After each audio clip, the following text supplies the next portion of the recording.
अब देखो, एक और कॉन्सेप्ट है जो समझना हमें, और इम्पोर्टेंट कंसेप्ट है, वो है pseudo unimolecular reaction. Pseudo unimolecular reaction, जब भी ये वर्ड पढ़ो ना केमिस्ट्री में कहीं भी, सूडो, सूडो इसका मतलब होता है धोखा, फेक। तो सूडो यूनिमोलिकुलर रिएक्शन क्या है कि कहीं ना कोई धोखे वाली बात है जो बाहर से पता नहीं लग पा रही, अंदर पढ़ना पड़ेगा क्या बात है। ठीक, कुछ रिएक्शन ऐसी होती हैं जिनका ऑर्डर तो एक ही होता है, मॉलिक्यूलरिटी 2 भी हो सकती है, 3 भी हो सकती है, 4 भी हो सकती है, उसे बोलते हैं क्या, सूडो यूनिमोलिकुलर रिएक्शन। तो हम कहते हैं कि those reactions in which order is one, order तो एक ही होना चाहिए, बट मॉलिक्यूलरिटी क्या हो सकती है,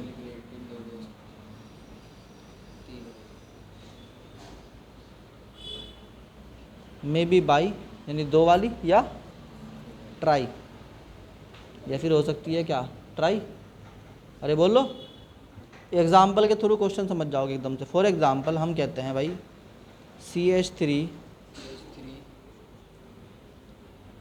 हम कहते हैं ऑन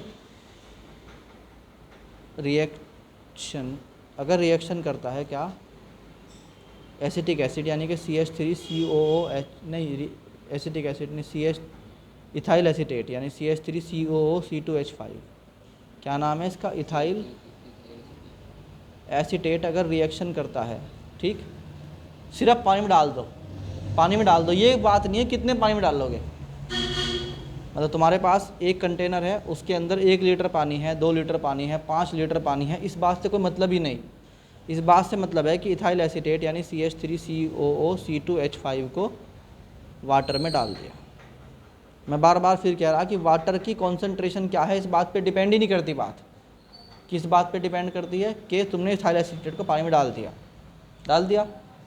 अब जैसे ही पानी में डाला तो एकदम क्या हुआ, पानी में डालते ही CH3COOC2H5 को डाल दिया पानी में H2O में, ठीक, तो क्या निकल के आता है, CH3COOH यानी एसिटिक एसिड आता है और अल्कोहल बनता है यानी कि C2H5OH, ठीक। तो इसमें कोई मतलब नहीं इस बात से कि वाटर कितना है, बस वाटर होना चाहिए। अब तुम यहाँ अगर 1 लीटर पानी रखोगे तो भी वही बात है, तुम 100 लीटर रखोगे तो भी वही बात है, क्योंकि रिएक्शन का होना इस पे डिपेंड करता है, इसकी कॉन्सेंट्रेशन पे डिपेंड नहीं करता है। नहीं आई बात समझ में?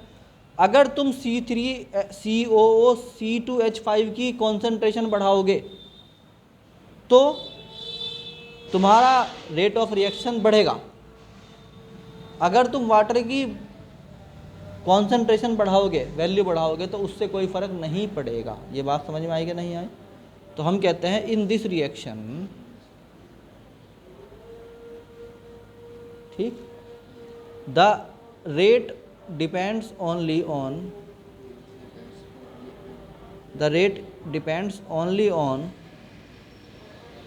The concentration. तो देखो, in this reaction rate only depends on the concentration, किसकी कॉन्सेंट्रेशन पे डिपेंड करता है, कॉन्सेंट्रेशन ऑफ CH3COOC2H5 की डिपेंड करता है, not on the concentration of, किसकी कॉन्सेंट्रेशन पे नहीं करता, not on the concentration of water.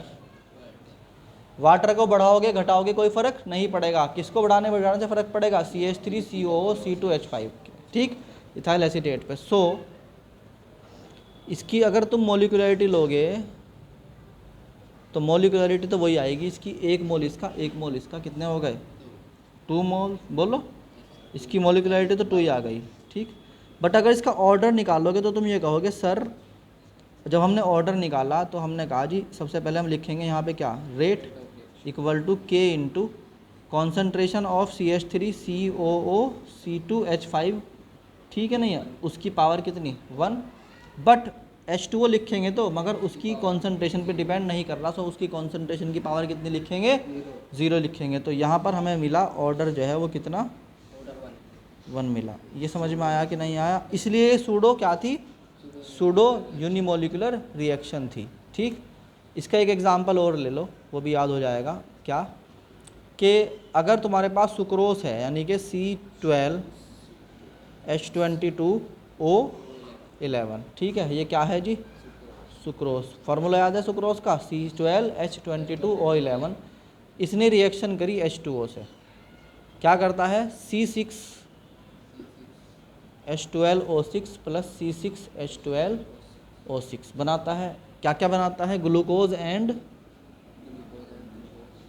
Fructose. ठीक, केमिस्ट्री में हो, फिजिक्स में हो, बायोलॉजी में हो, जब तक तुम नोट्स नहीं बनाओगे और तुम उन नोट्स को रोज़ाना याद नहीं करोगे, जब तक तुम्हें इस सब्जेक्ट में कमांड कभी नहीं हासिल हो सकती। ठीक, टॉपर्स का एक ही तरीका है कि वो नोट्स बनाते हैं, उनको रोज़ाना रिवाइज करते हैं, अपने नोट्स के अंदर कुछ बढ़ाते हैं, कुछ घटाते हैं और टेस्ट देते हैं। तो यह आ गया समझ में। इसमें हमें पता है कि इन दिस रिएक्शन, फिर से वही बात, in this reaction rate only depends upon, किस पे? कॉन्सेंट्रेशन ऑफ, बताओ किसकी कॉन्सेंट्रेशन पे कर रहा, इसकी या इसकी? Sucrose only, sucrose only. ठीक, on concentration of sucrose, water की डिपेंड नहीं करता। बोलो, not on concentration of water यानी H2O। सो इसकी अगर तुम लिखोगे मॉलिक्यूलरिटी, वो तो तुम्हारे पास पहले ही से कितनी है? वो तो 1 और 1 कितनी हो गई? 2 हो गई, इसमें तो सोचने की बात ही नहीं है। बट अगर तुम लिखोगे रेट इसका, तो वो लिखोगे K इंटू C12H22O11 की पावर 1, और H2O पे डिपेंड नहीं करता है, तो इसकी पावर कितनी? 0। सो इसलिए इसका रेट जो है कितना, इसका ऑर्डर कितना आ गया? तो ये वो रिएक्शन है जिनको देख के लगता है कि इनके ऑर्डर 2 होंगे मगर निकलता 1 है। ठीक है, समझ में आया कि नहीं आया? और एग्जाम्पल लो इसका भी, इसका एक एग्जाम्पल और लो। क्या है भाई? कि फॉर एग्ज़ाम्पल अगर तुम्हारे पास है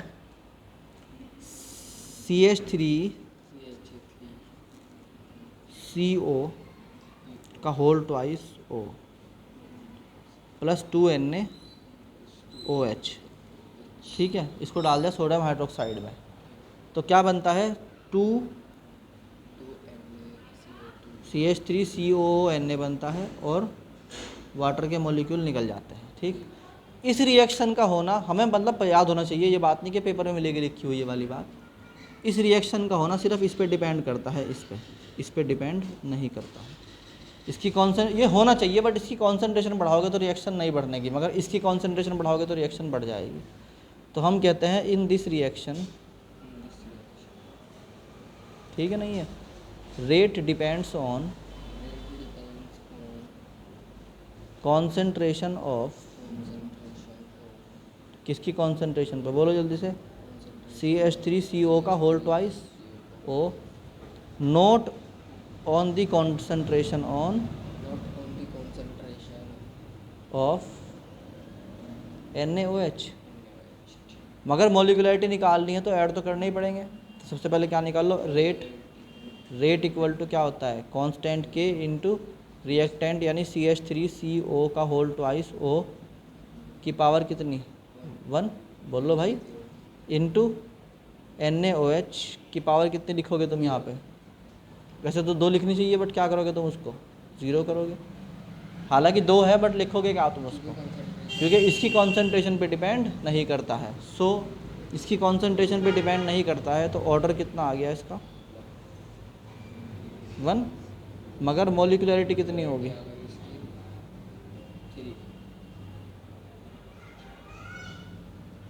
एक इसके और 2 इसके, तो ये आ गया मॉलिक्यूलरिटी इक्वल टू 3। बात समझ में आई कि नहीं आई? ये तो था तुम्हारा क्या वो। अब और एग्जांपल्स करेंगे हम किसके? रेट ऑफ यानी फर्स्ट ऑर्डर रिएक्शन के। तो